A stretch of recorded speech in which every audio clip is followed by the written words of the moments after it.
Secretary. Well, he was never arrested. He was never arrested, and nobody knew who he was when he came into the room creating a scene. He was removed from the room, and yes, they started to put handcuffs on him when he finally identified himself, and then that was stopped.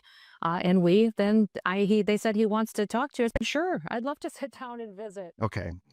You know, you guys have all seen this. I'm sure you've seen the clips of Senator Padilla being very forcibly removed. And now you're seeing the lies because he identified. Here's the true story is he was escorted in the building in the first place by HLS and FBI and went to the room to watch her press conference to try to ask questions. They knew he was a senator when he entered the building. It wasn't a surprise. No matter how much Christine Noem lies and fakes, it's always lies and it's always fake. But here's the thing. The thing about Senator Padilla being wrestled to the ground and all, that's been the story for about 24 hours now, as you well know. That's what it is. And since yesterday, we're watching this tonight. But there's more to it. And I really wanted to circle back to what happened. What was she saying precisely that set that off? And that, folks, that, friends, is 1,000 times more important. So look, let's watch this very carefully what she's saying. We're going to discuss it with an expert, but watch this clip. We follow that Constitution and the laws that have been passed by our Congress, and we're going to make sure they are equally applied to every single person as it applies under the Constitution here in Los Angeles, but also across the country. As our law enforcement officers have been assaulted, they've been pelted with rocks and bricks. Their cars have been set on fire. Molotov cocktails have been used. We have seen people throw bottles and hammers at them. We've also seen that they have been attacked and verbally spit on or punched or assaulted, and it's just not acceptable. The Department of Homeland Security and the officers and the agencies and the departments and the military people that are working on this operation will continue to sustain and increase our operations in this city. We are not going away. We are staying here to liberate this city from the socialist and the burdensome leadership that this governor and that this mayor have placed on this country and what they have tried to insert into this city. So I'm sorry, what? Did she say we're going to liberate this city from the elected officials?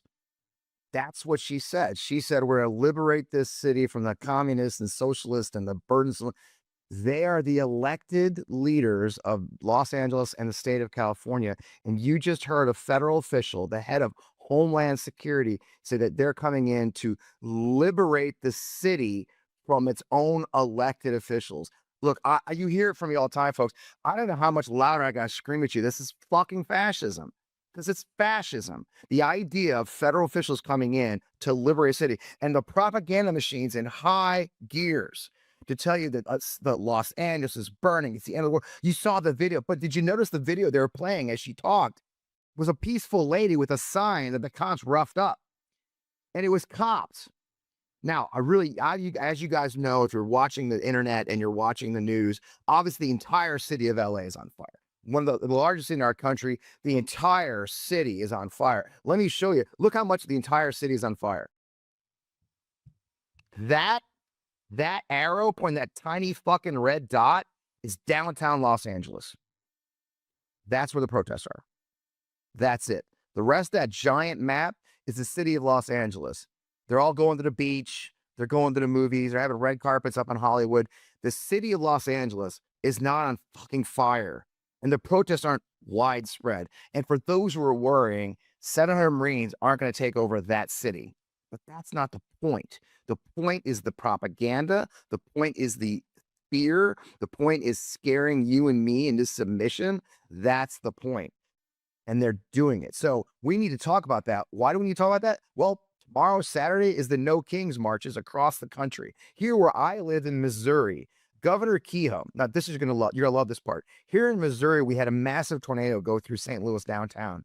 The governor did not activate the National Guard to help out until it was begged, until our own senators, the Republicans, begged for it. Then finally, he's already activated the National Guard for the peaceful protests that are going to occur tomorrow across the city, because all the chuds on social media convinced him that these leftists are going to burn down their cities.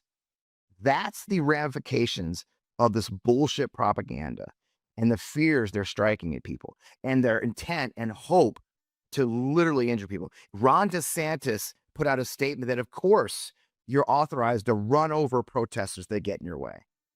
They're encouraging violence tomorrow. So who better, you know this show better than I do. I got two big things. And this is a longer show today because we're going to talk about the No King stuff tomorrow with my good friend, Dr. Robert Pape from the University of Chicago. But we're also after that going to talk about the other shit going on, which is RFK Jr. destroying our entire healthcare system. Because I hear a lot from people that we're being distracted by this stuff and the big bad bills there. So guess what? We're going to do both because we can. And this is On Democracy with Fred Wellman, FP Wellman. I am Fred Wellman, the host of On Democracy. I'm so thrilled to have you guys here on a Friday night with Midas Touch exclusively. Let's get on the show. I got a lot to talk about.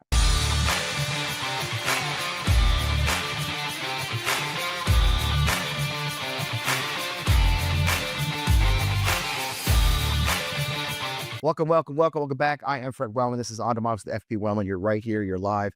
It's great to have you guys here. Like I said, this is some serious stuff going on in our country at the moment, and they're coming at us from multiple angles. So I really want to talk to some folks who really can kind of put things in perspective. I ended up with two Dr. Roberts in one show. You can't make this stuff up.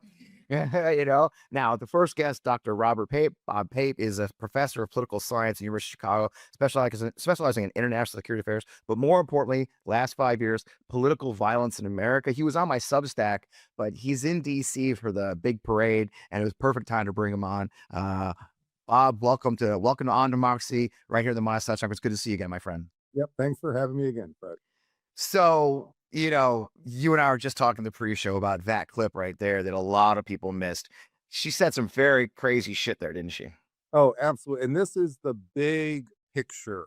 So it's understandable why people missed it because it was so amazing to see the arrest of the senator. But this is a much, much bigger thing. What Kristi Noem said, and she's Secretary of Homeland Security, what she said is the goal is political change. The goal is political change. And what we've been watching for months now is the Trump administration dismantling liberalism in America.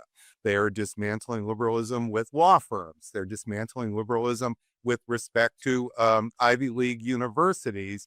Now they're dismantling liberalism with respect to blue areas of the country, and she's laying that out. Now, if this was just rhetoric, Fred, we wouldn't have to worry about it. If it was only actually just the 700 Marines, I think this wouldn't be such a big deal. However, let's go a little bit further here, because what we also saw at Fort Bragg when President Trump went to Fort Bragg is he is effectively now aggressively politicizing the serving military. At Fort Bragg, they chose on the basis of what they called viewpoint consistency, who could be in that audience here among the serving military listening to President Trump's essentially rally-like rhetoric against liberals in America. And this is also, of course, coming on top of Secretary of Defense Pete Hegseth trying to remove vestiges of liberalism in the promotion system of the military. So what does that mean? That means we are seeing the politicization of the military aggressively and effectively. You are setting up a possibility where what Trump is doing is he is picking and choosing among the military who are going to be the most loyal to him under circumstance. Now, on top of that, then the beginning of the militarization of the country. This is happening in the small way with the 700 Marines and 4,000 National Guard. But the really big picture here that I really want to talk about is this means the possibility not just of intimidation today and not just intimidation with respect to migrants. We're talking about intimidation during the possibility of primaries. What Kristi Noem says is we're not going away. Now, she's not talking about we're only here for a day or two and then we're leaving. Here she's talking about they could be there for many months here. And after all, if you're going to deport millions of people, this isn't happening in just a few days. So this whole idea of what's going to occur is directly now impinging on the independence of future elections. And those. Let me stop you there before we get too far. I want to talk about that next. I'm not going to let you do my lectures. That's why I love professors. Hey, he's on a roll. He's like, that's exactly it. Right. And we know that Pete Hegseth did testify yesterday. They asked him, how long is the deployment? He goes, at least 60 days. And everybody's like, why? Why 60 days? right? It makes no sense. It's a made up number. Usually you deploy for the period of unrest. That was the whole point. We only put military in for unrest. And a lot of us who are service members caught, veterans caught that. It's like, where does 60 days come from? Why do you need National Guard? National Guard, by the way, is miserable. We're now getting tons of reports. They're bored. They know they're just being used politically. See, the thing about National Guard is they're smart kids. They got day jobs. They're police officers. They're doctors. They're professors. They have day jobs, and they're just sitting there in a building, stepping out every now and then to be used for, video and pictures, right? They know what's going on. And that you're exactly right. That why would they need to stay there for 60 days? As you know, we do have elections. It is we're a little bit far off from the midterms, but there are primaries or stays going on. In many ways, it's funny how many people I'm getting calling me from LA who are scared, like really, and they don't even live anywhere near. They live in Malibu, but they're like, "Is this the thing? Is this the thing, Fred? Is this the imposition of is this the imposition of martial law? I mean, are they playing with us?" And I'm trying to convince them, like, no, it's not, but it is very, very serious. But you hit it right there. It's like, why do they need to stay? Yeah, see, Fred, we're looking for this really clear red line, like martial law has been declared, and then we're going to rule out elections or so forth. Insurrection. I think this is a bit of a bit of a mistake, because what I think you're seeing is the beginnings of real intimidation and interference in the actual political workings of blue areas of the country. Again, think about it as what Trump the administration did with Columbia University when they said, "Oh, we don't just want you to not have protesters with masks. We want to control and take over certain departments." Then they went with Harvard. They want to actually take over and control certain admission spots. So this is direct intrusion, if you see what I mean. You're seeing a very similar thing occur here. And Christy Noem, and I want to keep coming back to this, is articulating the actual goal, which is to, quote, liberate the blue areas, the city, from the socialists. Well, those are the elected leaders who have been elected. So what that means, Fred, is that what Gavin Newsom, what the protest leaders should be doing is now articulating a new positive goal. The goal should not just be about concern and we're going to defend democracy in some general sense. The real goal needs to start be about preventing intimidation and interference in the future elections.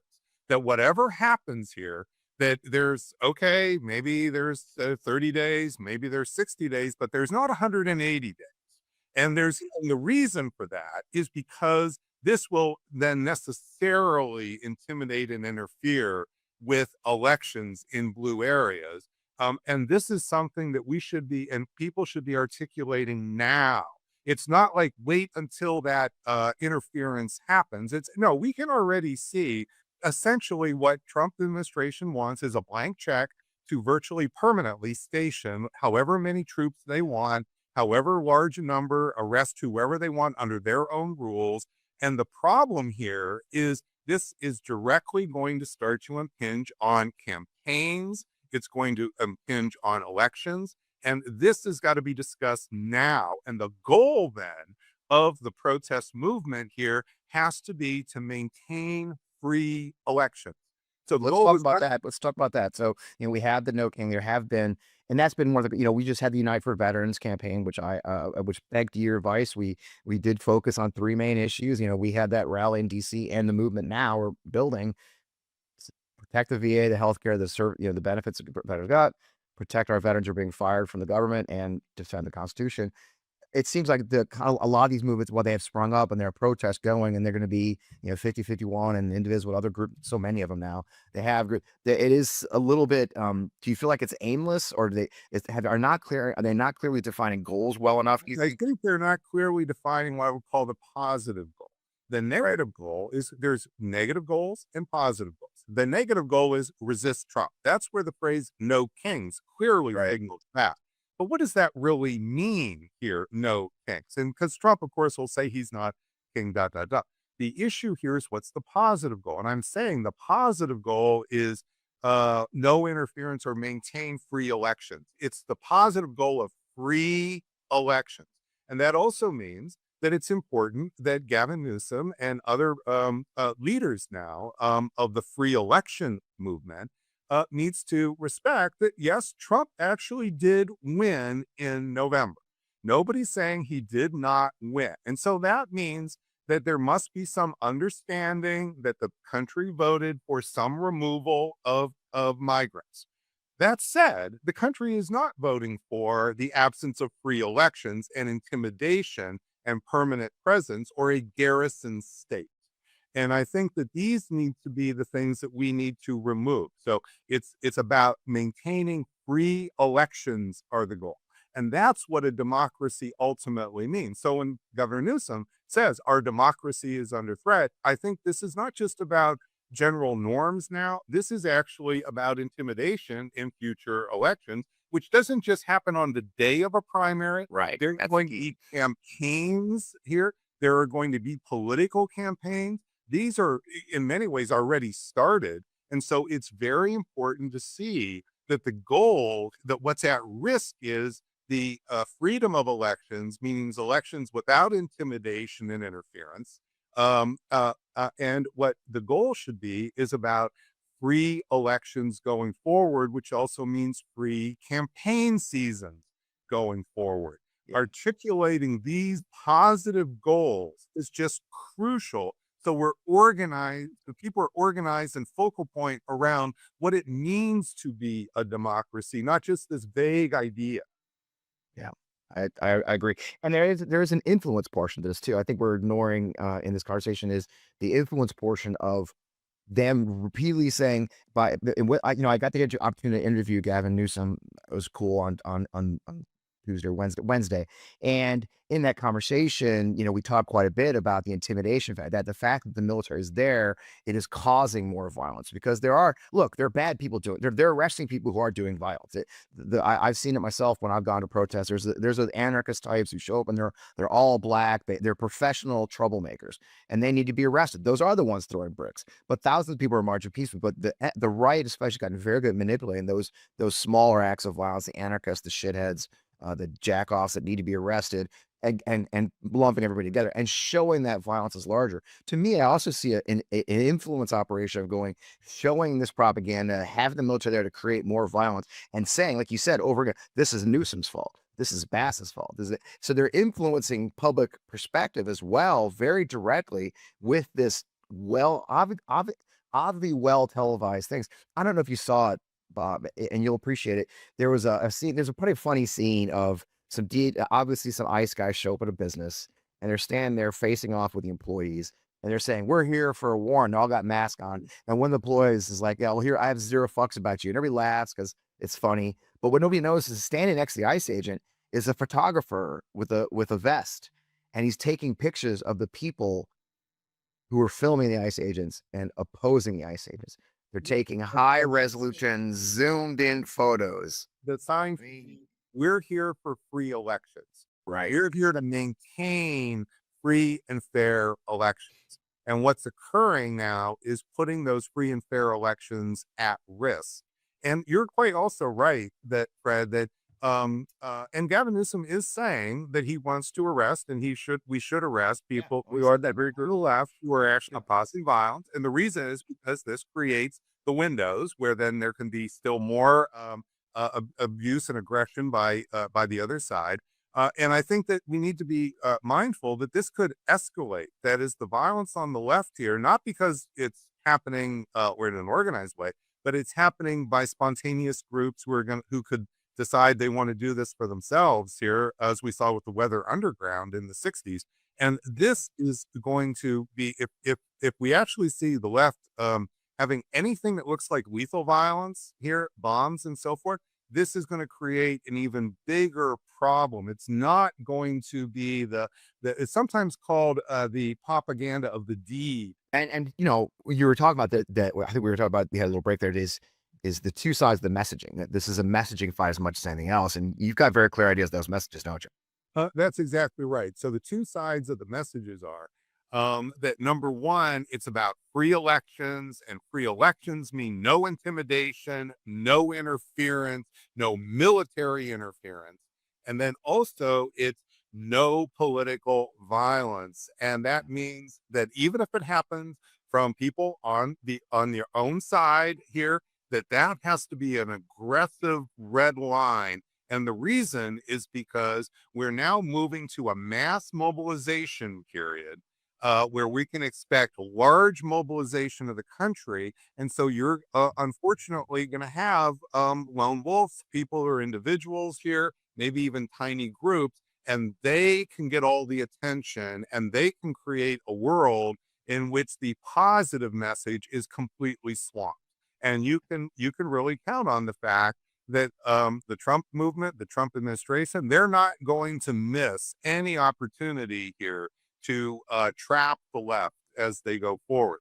But the message here is not just resist, not just Trump is dictator, Trump Hitler, dot dot dot.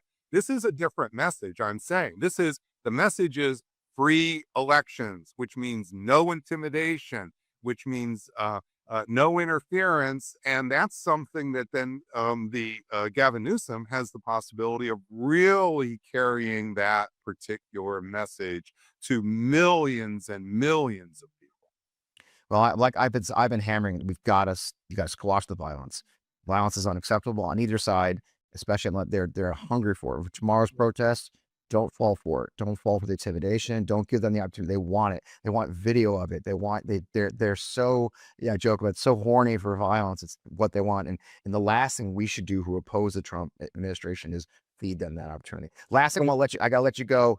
You've started Stand. Can you tell us a little bit about Stand United? The my such hasn't heard about it. We've started standunited.media. This is a movement to stand united against political violence and for democracy.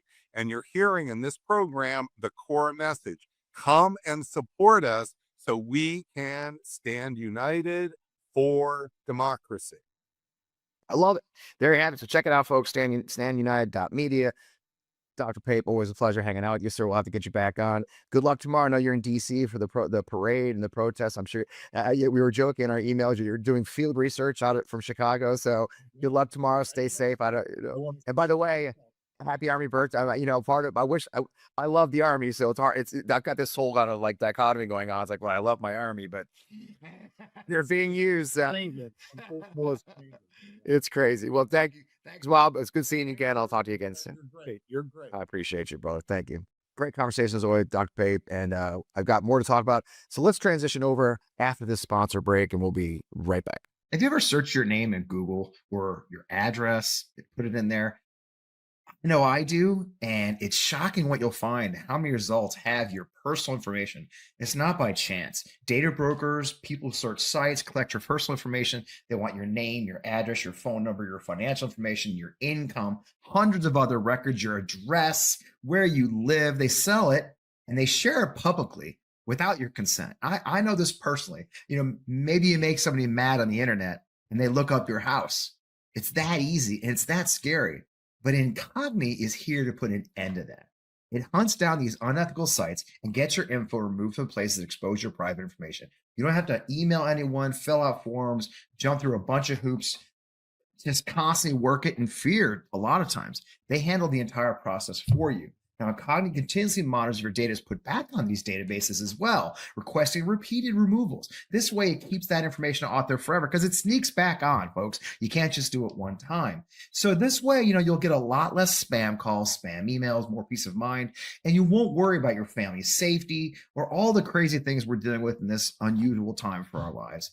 Best of all, you can cancel anytime. They offer a 30-day money-back guarantee, so you can get it completely risk-free, and I really recommend it highly, not just because they're a sponsor. It's a service that is important in this crazy time. I know right now you can get 60% off an annual plan by going to incogni.com and use code democracy. That's incogni.com/democracy and use the code democracy at checkout to get the discount code from here, FUM and on democracy. I'm telling you guys, this is a service you need. I'm a huge fan and a user. That's incogni.com/democracy. 6% off. Thanks for being a sponsor of the show. We really appreciate you. And thanks for this important service. And thanks for our sponsor. We really appreciate you. It's great to be back. As I told you, it's a lot going on. It's funny, we all talk about the internet, how this is a distraction from that, and that's a distraction that. And I actually wrote a kind of angry post. We said, it's all important. And so we have to address all things. So this week, instead of just talking about the protests and the right wing. This other crazy shit happened. And one of those crazy shit, of course, things is RFK Jr. existing as crazy shit. I've got a great returning guest, Dr. Rob Davison. He's head of the Committee to Protect Healthcare, as well as the Paging America podcast, as well as an emergency room physician in Michigan. I mean, your resume goes on and on. Dr. Rob, welcome back. It's good to see you, my friend. Good to see you, friend.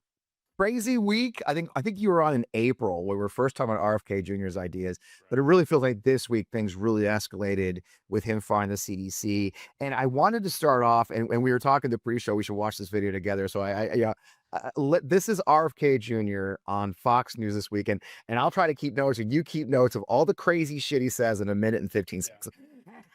So you guys got to see this. Found that 97% of the people on the committee had conflicts of interest. This is a committee that we've gone up from 11 vaccines in 1986. Today, children get between 69 and 92 vaccines before they're 18. Not one of those vaccines is ever really high. Those are not all mandatory. Those are all mandatory. And the reason there's 69 to 92 is some of the brands require 3 doses, some of them require 4.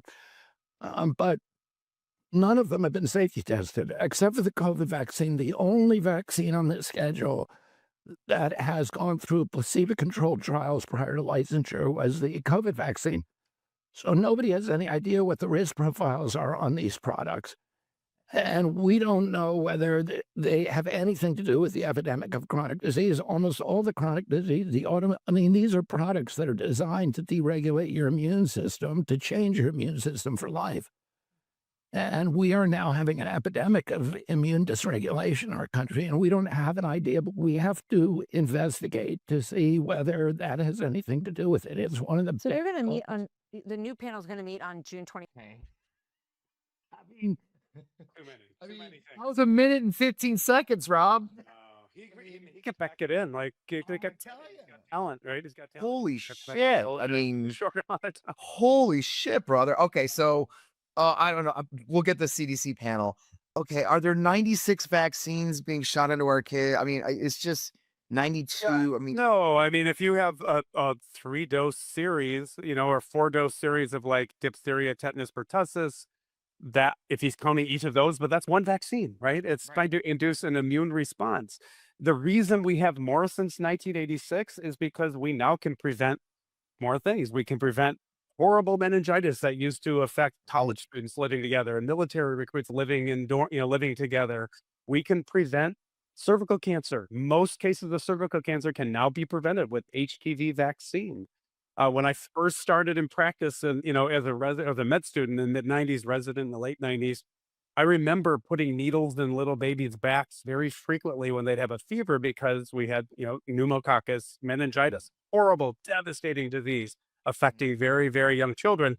We can now immunize against that with Prevnar, and we don't have to do that to these little kids, right? Unless they have symptoms that suggest that disease. I mean, I'm grateful that we have seen an expansion. It's certainly not 96 or whatever the hell number he says. But it's the ones we've added is like, that is actually preventing terrible diseases, morbidity, death in kids and young people, infants, meningitis. I mean, it's right. His stance against vaccines as a principle obviously is taking every bit of his views and all of his interpretation of the data. It doesn't fit with reality, certainly not with reality. not even scientific. And then to say that none of these vaccines have been properly safety tested, that's not even remotely true. I mean, how could Right. not They've all been safety tested. And I admit, I'm not a vaccine expert as far as the testing, but they've all been tested. Sometimes they may be given along with already existing vaccines that are given on a schedule that had previously tested. And then we look and see, does this one cause, specific reaction or what have you? But it would be unethical to take these kids at these ages and say, we're going to give you 0 vaccines, complete placebo, and test this one vaccine against it. Now you put them at risk of all the other things we know that they should be getting to prevent serious disease. So, I mean, he's clearly A, making shit up, B, cherry picking his wording and semantics of what he's saying to sound some alarm that doesn't need sounding. And again, I mean, like I said, I think last time, my fear of him being there has kind of come to realization because he continues to stoke those fears that parents that he started and groups like that he runs have started, and just continuing to move that along. It's just making our lives difficult. And now he's in such a powerful position over healthcare. He's speaking as an American. I mean, the audacity of a couple weeks ago, I remember he had a hearing. He said, "Oh, I wouldn't take scientific advice from me," but he's on Fox News giving essentially scientific Yeah. advice, scaring people to death, scaring them out of taking the of perfectly safe vaccines. It's going to lead to all kinds of problems. It's just terrifying. So, one of the things we talked about earlier on, of course, the week he fired the CDC Vaccine Advisor Committee and has put new ones in. Let's start with what is, for the average guy watching in person, what is the CDC Vaccine Advisory Committee about? Right. It's a group of individuals that get together on a regular basis. I think they're getting together late June, and they basically kind of put together all the evidence that has been generated, and they give recommendations to the CDC on what they should be recommending to prevent disease. Right. And so we should have people there with unbiased views. We should have people there with some level of expertise, either in vaccines or vaccine safety or infectious disease or clinical medicine, or even they have some new people in the supply chain. I mean, sure, like all of it should be incorporated in there. And that's what we've had. And he claims some number, 97% had conflicts of interest. I did the math. Even if you take 16 over the 17 he fired, that's 94%. So he doesn't, so like right off the get-go about something so simple, he's making shit up. I mean, you just say, well, you made that up. What else are you making up? I don't know the individuals on that thing, and I don't know their conflicts of interest. What I do know, as opposed to him and his lawsuits benefiting off of, suing vaccine developers, they do state if they have any potential conflicts, right? It is written right there so we can understand that. Um, yeah, he's making that shit up about this group, and he just wholesale took them all and got rid of them. Sent an email the same day he got rid of them, and appointed a new group of 8, some of whom honestly have some level of credibility. But there's a few doozies on this panel that he brought in that just like really terrified. There's a guy named Robert Malone. He's a physician. He claims, and he says this all over the place, that he invented mRNA technology, right? The technology. Oh yeah, that For that guy. show. Yeah. Right? Yeah. What he did as a grad student, he was involved in one study that had one paper on how these mRNA can be included in cells and brought into mice. I mean, we're talking very important, like it's really important, but the number of steps between that and like actually inventing this technology, either before and after, he's one piece in that stepwise. So he's got maybe some narcissistic tendencies, delusions of grandeur, who knows? But then he compared like COVID-19 policies to Nazi Germany. He actually had a podcast on when he was on with Joe Rogan, and it got banned on YouTube because of those comparisons. I mean, another lady, I think Vicky Pembroke, she was worked with the National Vaccine Information Center, which sounds pretty innocuous, but I did look it up before I got on here. And it's just all this stuff looking at VAERS data, that self-reported data of vaccine harm, and not science-based, not evidence-based, every single word intended to scare people away from vaccines and make them feel like something like measles is no big deal. These are not the kind of people you want with unbiased views telling the CDC what they should be putting on the schedule. Truly, truly scary. And it comes at such a critical time at this juncture as the bill with the Medicare and Medicaid cuts are going in. It's the healthcare. That's why I wanted to have the conversation. We don't, as people regular watching the show know, I don't usually do 2 or 3 topics, but it's such a critical moment. There's so many pieces, and this one scares me. I have a child with chronic illness. She's had a number of issues she's had to deal with. It is such a critical juncture, and you've talked about it online about the Medicaid cuts, how dangerous it is. One of the things that I think I find frustrating a lot, I think even people who are against it are kind of only against it because they think, they're not as worried because they're not on Medicare and Medicaid. But I think a lot of people miss that. And you're a professional, you work in an emergency room, this doesn't just, a cut to Medicare and Medicaid doesn't just affect the people on it. It's a much larger picture, isn't it? Yeah, particularly in rural areas where I work, but really in any hospital system. In my department and most departments across our system, about a third of patients who come to the emergency department have Medicaid. 40% of deliveries in this country are people who are on Medicaid. Um, those folks, those hospitals run on these razor thin margins, like 1% margins. If they're losing a significant chunk of people that can actually afford to pay bills, and I know in the ER and in the labor and delivery unit, There's a federal law, EMTALA. We could do a whole nother show on that, and Trump rolled back EMTALA protections. Yep. But EMTALA says you have to treat these people. And I love that. I love that about emergency medicine. You come in, we're going to take care of you.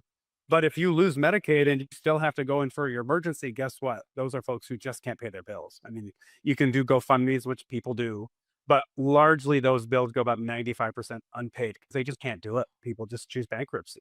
If hospitals aren't getting that reimbursement, guess what? Those hospitals, those outpatient departments, the labor delivery units, they go away for everyone. They can't just carve out like 4 rooms that won't be available for those Medicaid patients.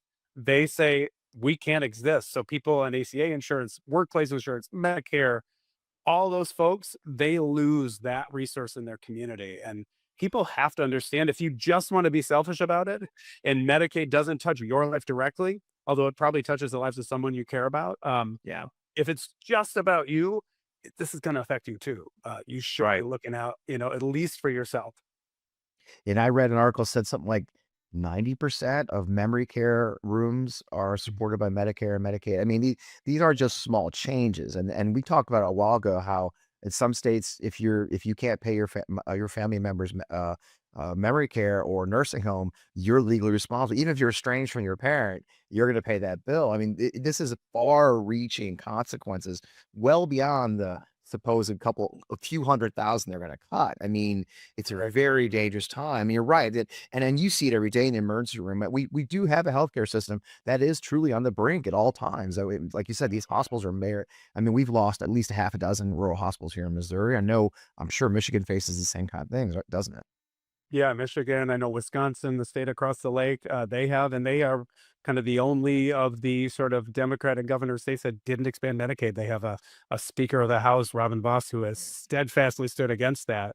And that's one of the reasons, right? This lack of expanded Medicaid, so many more people without any insurance who, again, still have heart attacks. They still get appendicitis. They still have to go in if those things are happening. And luckily, we get to take care of them. But if they can't pay the bill, they can't pay the bill. And you said it's on the brink. I mean, I think we passed the brink. I mean, the system is completely broken for a lot of people. And they're just trying to break it more. They're trying to put more people in that whole category of people who will face bankruptcy or won't go in, right? They're adding, I mean, part of the big, quote, big, beautiful bill is they're adding copays for people on Medicaid up to 100% of poverty. So now people who already are living on the edge, who are one muffler falling off their car away from bankruptcy and saying, well, if you want to go to the ER for your chest pain or your stroke, you're going to have to cough up some money, maybe 35 bucks. I mean, 35 bucks, that's like filling your gas tank, or maybe not quite filling your gas tank, but Food. that's real It's money. food. It's real It's money. food for your Kids. kids. Yeah. Yeah. It's almost like it's intentional, the damage that they're looking. I guess that was my next thing. And that's on top of the cuts to research, the battles with Harvard and Columbia. I mean, Harvard Medical Schools funds so many researchers. We're facing that at the VA. They've cut important cancer research programs. Again, they're throwing veterans out of cancer studies. I mean, people with cancer are being thrown out of these studies. It almost feels like we're going in. I think we talked about this last time, as a matter of fact. I kept the question. It's almost like we're facing, I think 2 months ago, I think we're facing a new dark ages of science in America.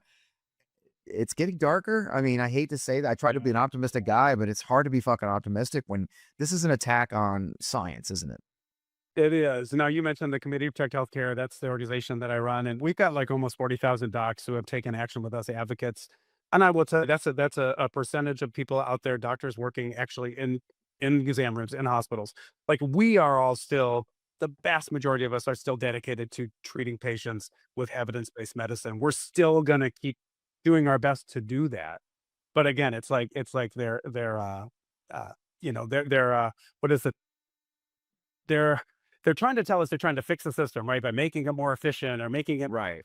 but it's like they're the arsonists who want to get credit for putting out the fire, but then they're using gasoline to put out the fire. I mean, it's so completely crazy Well, we're convinced. for our people, but it's tough Yeah. when your entire government's against you. And it's hard not to be convinced. The goal is to destroy it and purposely, and then build something else. I mean, most of us veterans do believe, and if you listen to their words, like the VA itself, they're destroying veterans. So one of the things, we had a march, and they pushed back on our messaging, and they kept telling the media, we're not hurting veterans benefits. You need to change that. But not healthcare. They wouldn't deny the healthcare part. And they're like, no, we're not. Okay, those are different things. Benefits and healthcare are two different things. And a lot of us are convinced the goal is to throw 9 million veterans onto the private market. And that's another piece of this, right? Could you handle, I mean, even in your rural area, you're probably going to have 100, 200, couple of thousand veterans now thrown into the system that you already said is past the brink, isn't it? Right. It is absolutely past the brink. And I do hear senators going on. I heard Senator Langford saying, well, we're not taking away Medicaid. We're just moving people over to workplace insurance. It's like, okay, Senator Langford, A, where are the jobs, right? They're doing their damn best to destroy the economy. So where are the jobs? B, does every job offer insurance? They definitely don't.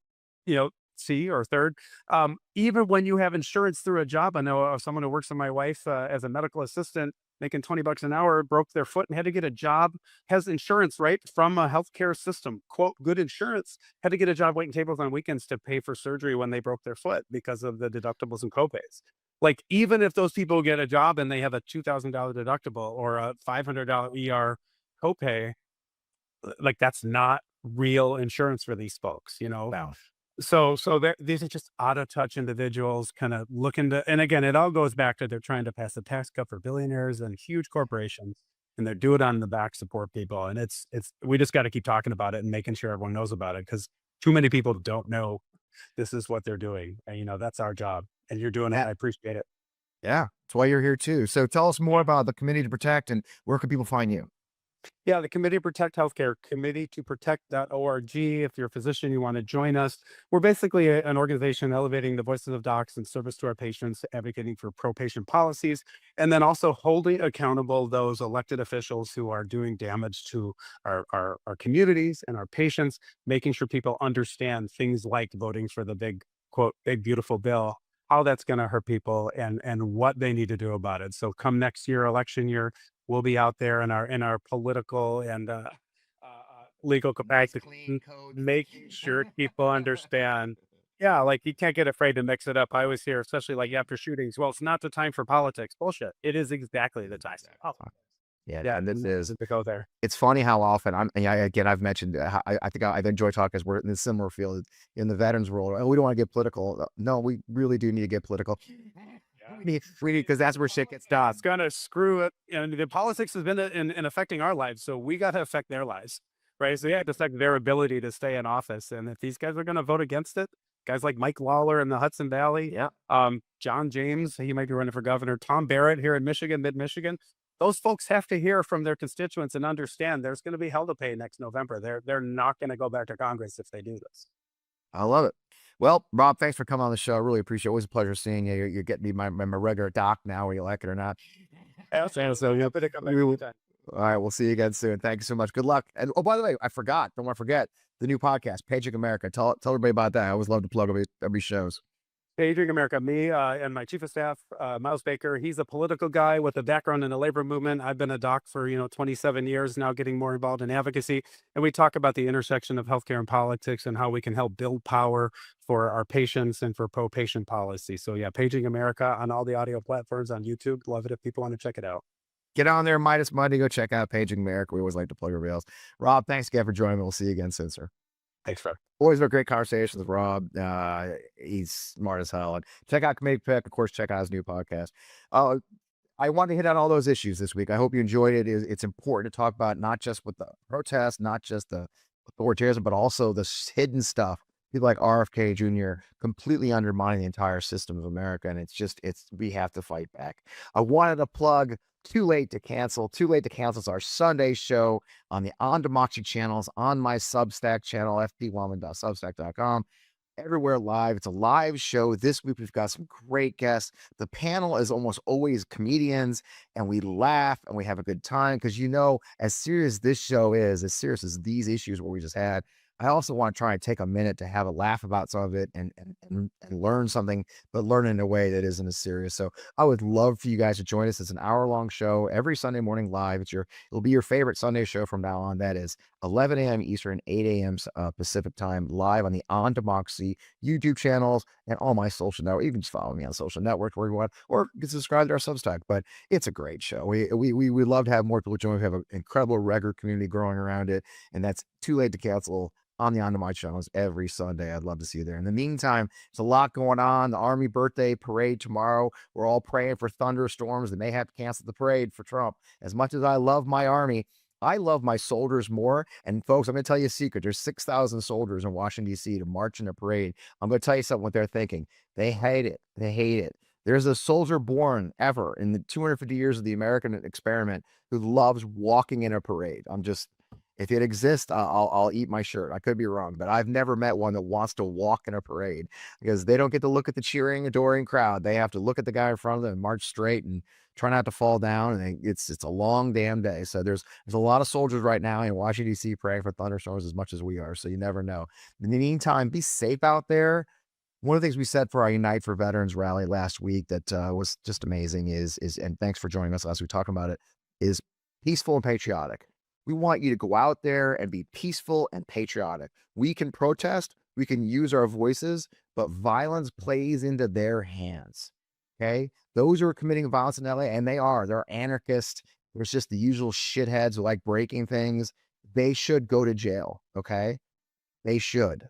But the people who are peacefully protesting the government, exercising their First Amendment rights, have a right to protest, and we shall do that. It is our right. We fought for it, okay? So, peaceful, patriotic. Bring an American flag. Go out there, show them that we are America, not them. Not people like Christy Notes taught this show saying they're going to take over cities from their socialist elected leaders. Those aren't American. We are. So with that, a pleasure seeing you as always.